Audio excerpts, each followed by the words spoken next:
প্রিয় শিক্ষার্থীরা, আসসালামু আলাইকুম। তোমরা কেমন আছো? আশা করি ইনশাআল্লাহ সকলেই ভালো আছো। আজকে আমরা আবার একটি নতুন ক্লাস নিয়ে উপস্থিত হয়েছি তোমাদের মাঝে। নবম দশম শ্রেণীর হিসাব বিজ্ঞান দ্বিতীয় অধ্যায়, তোমাদের পাঠ্য বইয়ের 23 নম্বর পৃষ্ঠা, 23 নম্বর পৃষ্ঠার 7 নম্বর সৃজনশীল। আমরা তোমাদের বই থেকে করাইতে আছি অঙ্ক এবং পৃষ্ঠা নাম্বার বলে দিতে আছি, কারণ আমরা তোমাদের প্রশ্নটা ঠিক মতন দেখাইতে পারতেছি না, তার জন্য তোমার বইয়ের সাথে মিলিয়ে অঙ্কটা করো। দেখো, আমরা বেশি কথা না বলে অঙ্কটা চলে যাই। 7 নাম্বার অঙ্কটা আমি প্রথমে পড়ে নেই, তারপর ধাপে ধাপে অঙ্কটা শেষ করি। 2017 সালে জানুয়ারি মাসে বড়ুয়া ট্রেডার্সের ব্যবসায় নিম্নোক্ত ঘটনা সংঘটিত হয়। জানুয়ারি 1 নগদে ক্রয় আছে 60,000 টাকা। জাবেদা মুখোমুখি জাবেদা করে নাও। ক্রয় হিসাব ডেবিট, নগদান হিসাব ক্রেডিট। যা আমার কাছে আসবে ওইটা ডেবিট। আমার কাছে ক্রয় করছে 15 দ্রব্য আসছে, তার জন্য ক্রয় হিসাব ডেবিট, নগদান হিসাব ক্রেডিট। জানুয়ারি 12 তারিখে আছে অফিসের জন্য আসবাবপত্র ক্রয় আছে 26,000 টাকা, 26,500 টাকা। আসবাবপত্র ক্রয় করছে, আসবাবপত্র হিসাব ডেবিট, নগদান হিসাব ক্রেডিট। 23 তারিখ আছে ধারে পণ্য বিক্রয় করছে, ধারে বিক্রয়ের সাথে থাকে দেনাদার হিসাব ডেবিট, বিক্রয় হিসাব ক্রেডিট, ধারে আছে তার জন্য। 25 তারিখ আছে অফিস ভাড়া প্রদান, ভাড়া হিসাব অফিসের ভাড়া দিছে, অফিস ভাড়া ডেবিট, নগদান হিসাব ক্রেডিট। তারপরে আছে 28 তারিখ নগদে জমা দেওয়া হলো 32,000, ব্যাংকে জমা দেওয়া হলো 32,000 টাকা। ব্যাংকে জাবেদা হলো ব্যাংক হিসাব ডেবিট, নগদান হিসাব ক্রেডিট, কারণ নগদ টাকা কমে গেছে, তার জন্য নগদান হিসাব ক্রেডিট হয়েছে। পরেরটা আছে 30 তারিখ ধারে পণ্য ক্রয় 28,000 টাকা। ক্রয়ের সাথে পাওনাদার, বিক্রয়ের সাথে দেনাদার, ক্রয়ের সাথে পাওনাদার, ক্রয় হিসাব ডেবিট, পাওনাদার হিসাব ক্রেডিট। এই আমরা অঙ্কটা পড়লাম। এখন ক নাম্বারে বলছে, দেখো জানুয়ারি মাসে ক্রয়ের পরিমাণ নির্ণয়। ক্রয়ের পরিমাণ দেখো কোনটা আছে। ক্রয় তোমার 12 তারিখ আছে অফিসের জন্য আসবাবপত্র ক্রয়, এটা কিন্তু সম্পদ ক্রয় করছে, এটা কিন্তু আসবে না। ক্রয়ের মধ্যে যদি কোনো সময় সম্পদ ক্রয় করো, এটা ক্রয়ের সাথে আসে না। ক্রয় হলো একটা ব্যয়, আর সম্পদ ক্রয় করছে এটা সম্পদ বৃদ্ধি পেয়েছে। তারপর ধারে পণ্য বিক্রয়, এটা যাবে না। তোমার আছে প্রথম হলো 1 তারিখ আছে, 1 তারিখ হলো নগদে ক্রয়, এইটা আছে। আর হলো আছে 30 তারিখ ধারে পণ্য ক্রয়, এই দুইটা। মাঝখানে যে 12 তারিখ আছে ক্রয়, তার কিন্তু আসবে না, কারণ ওইটা হলো সম্পদ ক্রয় করছে, অফিসের জন্য আসবাবপত্র ক্রয় করছে। তাহলে শুরু করি ক নাম্বার। দেখো 1 তারিখ জানুয়ারি 1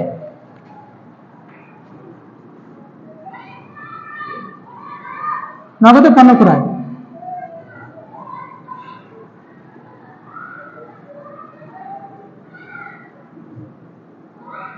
পণ্য ক্রয় 60,000 টাকা। প্রথম করে লেখো 60,000 টাকা। পরে আছে হলো 30 তারিখ আছে ধারে পণ্য ক্রয়, ধারে ক্রয় লিখতে পারি, ধারে পণ্য ক্রয়,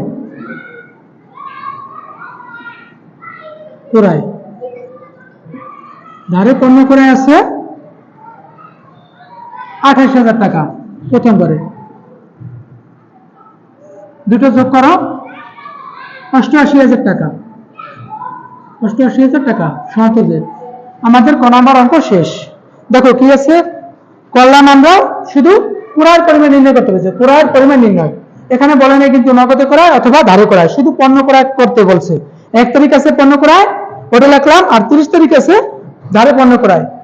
1 তারিখ আছে নগদে পণ্য ক্রয়, আর 30 তারিখ আছে ধারে পণ্য ক্রয়। 30 তারিখ আছে ধারে পণ্য ক্রয় 60,000 টাকা আর 28,000 টাকা যোগ করলাম, তাহলে 88,000 টাকা। এইটা হলো আমার অঙ্ক।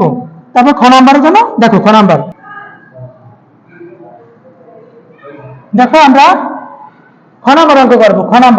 খ নাম্বারে বলেছে আমার উক্ত মাসের বড়ুয়া ট্রেডার্সের নগদ লেনদেন পরিমাণ।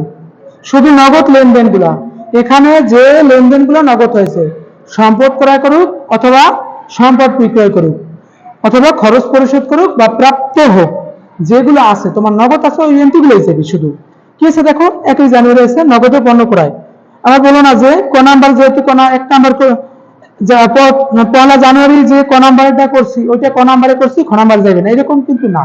কারণ আগেরটা বলছে নগদে পণ্য ক্রয়, আর এবার বলছে হলো আর ক নাম্বারে বলছে শুধু ক্রয়ের পরিমাণ, এজন্য নগদ হয়েছে বা দাম বা ধারে হয়েছে দুটোটাই গেছে। এখন যাবে হলো নগদে লেনদেন গুলা। তো নগদে পণ্য ক্রয় আছে ওইটা লিখতে পারি, নগদে পণ্য ক্রয় 1 তারিখ।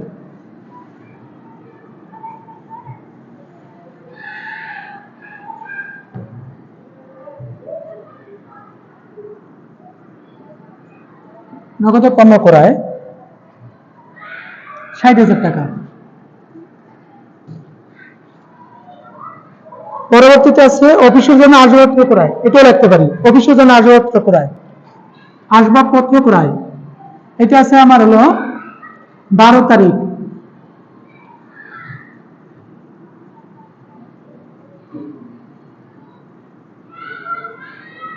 আসবাবপত্র ক্রয়, আসবাবপত্র হলো সম্পদ 26,500 টাকা।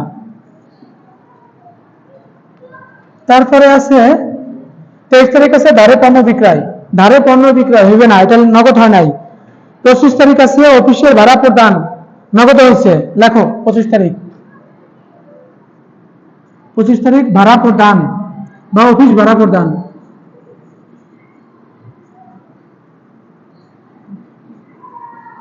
প্রদান, অফিস ভাড়া প্রদান, অফিস ভাড়া প্রদান আছে 15,000।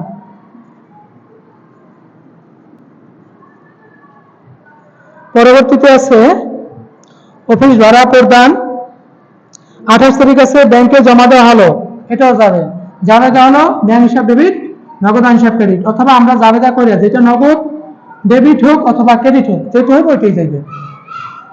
ব্যাংকে জমা, ব্যাংকে জমা, ব্যাংকে জমা, দেখো ব্যাংক জমা আমার আছে এই 4টি আছে নগদ। তাহলে এটা আমরা যোগ করি, যোগ করলে হলো 60,000, 26,500, 15,000, 32,000, 1,33,500 টাকা। সমস্ত জোর দিয়ে দাও। দেখো আবার অঙ্কটা একটু বুঝাই দিতে আসি। আমার বলছিল নগদ লেনদেনের পরিমাণ, শুধু নগদ লেনদেন গুলো যেগুলো ওগুলো যাইবে। তা নগদ লেনদেন আছে প্রথমে 1 তারিখ আছে নগদে পণ্য ক্রয়, নগদে লিখলাম নগদে পণ্য ক্রয়। 12 তারিখ আছে, 12 তারিখ আছে আসবাবপত্র, অফিসের জন্য আসবাবপত্র ক্রয় 26,500, অফিসের জন্য আসবাবপত্র ক্রয় লিখলাম, এইগুলো নগদ লেনদেন, আমার নগদ লেনদেন বলছে কিন্তু। তারপর 23 তারিখ আছে ধারে পণ্য বিক্রয়, যাইবে না, এটা ধারে আছে। তারপর আছে 25 তারিখ আছে অফিসের ভাড়া প্রদান করছে, অফিসের ভাড়া প্রদান লিখলাম, অফিসের ভাড়া প্রদান নগদ হয়েছে এগুলা। তারপর আছে 28 তারিখ ব্যাংকে জমা দেওয়া হলো, ব্যাংকে জমা দেওয়া হলো 32,000 লিখলাম। 30 তারিখ আছে ধারে পণ্য ক্রয় 32,500, এটাই আমার অঙ্ক খ নাম্বার। এখন আমরা করবো গ নাম্বার। দেখো গ নাম্বার, দেখো আমরা গ নাম্বার করতেছি। গ নাম্বার বলছে আমাদের হিসাব সমীকরণ। হিসাব সমীকরণের জন্য আমরা সম্পদ পেলাম 4টা, সম্পদের জন্য একটা ঘর হবে আর দায়ের জন্য একটা ঘর হইবে, সম্পদের জন্য একটা ঘর আর দায়ের জন্য আরেকটা ঘর হইবে। তা দায় সম্পদ পাশে কয়টা, দেখো সম্পদ পাশে আছে 4টা, দুটো সাইড হইবে, দায় সাইড একটা, সম্পদ সাইড একটা। নগদে পণ্য ক্রয় যাবে গেল নগদান হিসাব ডেবিট, ক্রয় হিসাব ডেবিট, নগদান হিসাব ক্রেডিট, ক্রয় হিসাব ডেবিট, নগদান হিসাব ক্রেডিট।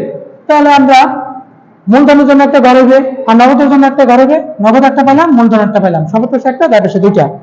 পরবর্তীতে অফিসের আসবাবপত্র ক্রয়, অফিসের আসবাবপত্র ক্রয়, আসবাবপত্র হিসাব ডেবিট, নগদান হিসাব ক্রেডিট, আসবাবপত্র বৃদ্ধি পাবে, নগদান হ্রাস পাবে, নগদের ঘর আছে, নাইকিয়ান ঘর, আসবাবপত্র, যে 2টা আসবাবপত্র পেলাম, 2টা, নগদ একটা, আসবাবপত্র একটা, আর দায় পাশে পেলাম কয়টা, একটা, মূলধন এখন পর্যন্ত। পরে ধারে পণ্য বিক্রয়, বিক্রয়ের সাথে দেনাদার, দেনাদারের ঘর জন্য একটা, দেনাদার হিসাব ডেবিট, আর হলো বিক্রয় হিসাব ক্রেডিট, বিক্রয় হিসাব মূলধনে বৃদ্ধি পাবে, মূলধনে বৃদ্ধি পাবে।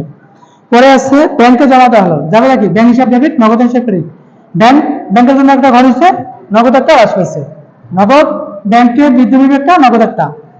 তারপর আছে 30 তারিখ, 30 তারিখ হলো পণ্য ক্রয় করছে, ধারে পণ্য ক্রয়, ক্রয় হিসাব ডেবিট আর পাওনাদার হিসাব ক্রেডিট, পাওনাদারের জন্য একটা ঘর হইবে, সম্পদ পাশে পেলাম 4টা, দায়বশী পেলাম 2টা। দেখো অঙ্কটা করি আমরা। প্রথমে আছে হলো নগদে পণ্য ক্রয় করলো, যাবে হলো ক্রয় হিসাব ডেবিট, নগদান হিসাব ক্রেডিট। দোনো পাশে নগদ যেহেতু ক্রেডিট আছে, নগদ হ্রাস পেবে, এই নগদ হ্রাস। আর এটা যেহেতু ব্যয় আছে, পণ্য ক্রয় করছে, ব্যয় মূলধন হ্রাস পেবে, এই মূলধন হ্রাস। পরে আছে, পরে অঙ্কটা আছে হলো অফিসের জন্য আসবাবপত্র ক্রয় করলো। অফিসের জন্য আসবাবপত্র ক্রয়, যাবে দেখি আসবাবপত্র হিসাব ডেবিট, নগদান হিসাব ক্রেডিট। আসবাবপত্র বৃদ্ধি পেবে, নগদ হ্রাস পেবে। আসবাবপত্র 1 তারিখ, পরটা হলো 12 তারিখ, এই 12 তারিখ। আসবাবপত্র 26,500, 26,500 আর 26,500 হ্রাস পাইবে।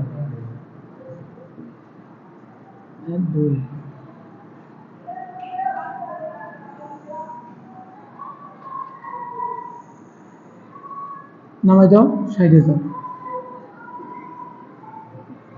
আর এই পাশে নামাও 26,500, 26,500 আর 86,500। উদ্ধৃত লেখো। পরবর্তীতে আছে দেখো 23 তারিখ, ধারে পণ্য বিক্রয়, যাবে দেখি দেনাদার হিসাব ডেবিট, বিক্রয় হিসাব ক্রেডিট। দেনাদার ডেবিট, যেহেতু দেনাদার ডেবিট আছে, দেনাদারে বৃদ্ধি পেবে, আর বিক্রয় আছে মূলধনে বৃদ্ধি, দেনাদার বৃদ্ধি, মূলধনে বৃদ্ধি। লেখো 23 তারিখ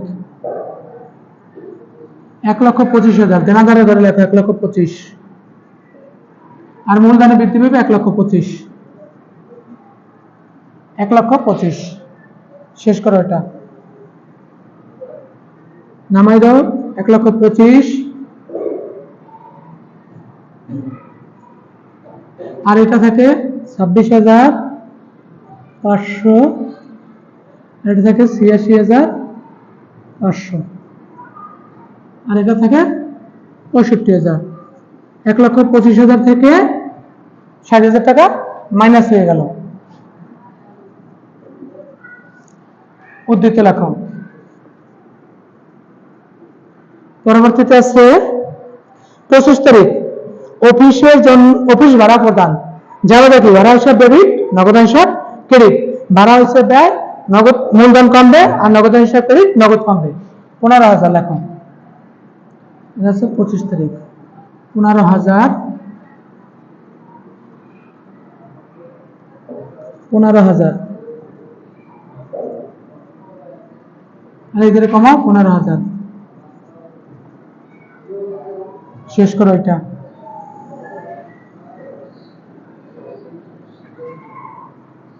থাকে 50,000, এই জায়গা থাকে 1,26,000, এই নামাও 26,500, আর এটা থাকে হলো 1,01,500 মাইনাস।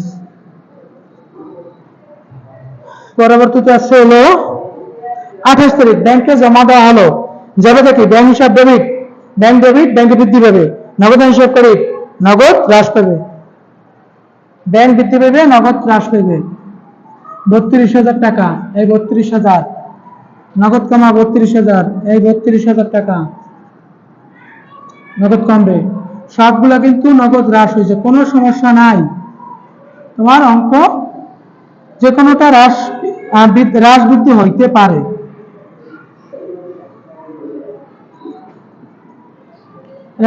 যোগ করো 1,33,500 মাইনাস থাকে 26,500, তারপরে আছে 1,25,000, এটা থেকে 32,000, এটা থাকে 50,000। তারপরে আছে 30 তারিখ, 30 তারিখ আছে হলো ধারে পণ্য ক্রয়, যাবে তাহলে ক্রয় হিসাব ডেবিট, পাওনাদার হিসাব ক্রেডিট, ক্রয় ডেবিট, পাওনাদার ক্রেডিট। পাওনাদারের ধারে বৃদ্ধি পেবে, আর মূলধন হ্রাস পেবে, কারণ এটা মূলধন হ্রাস পেবে কেন, এটা ব্যয় হয়েছে, ব্যয় 28,000 টাকা। মূলধন হ্রাস করো আর পাওনাদার বৃদ্ধি করো, 28,000 শেষ করো। এটা হলো আছে 28 তারিখ, এটা আছে 30 তারিখ। উদ্ধৃত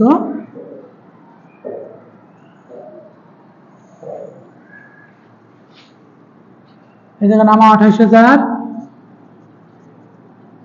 এটা থেকে 22,000,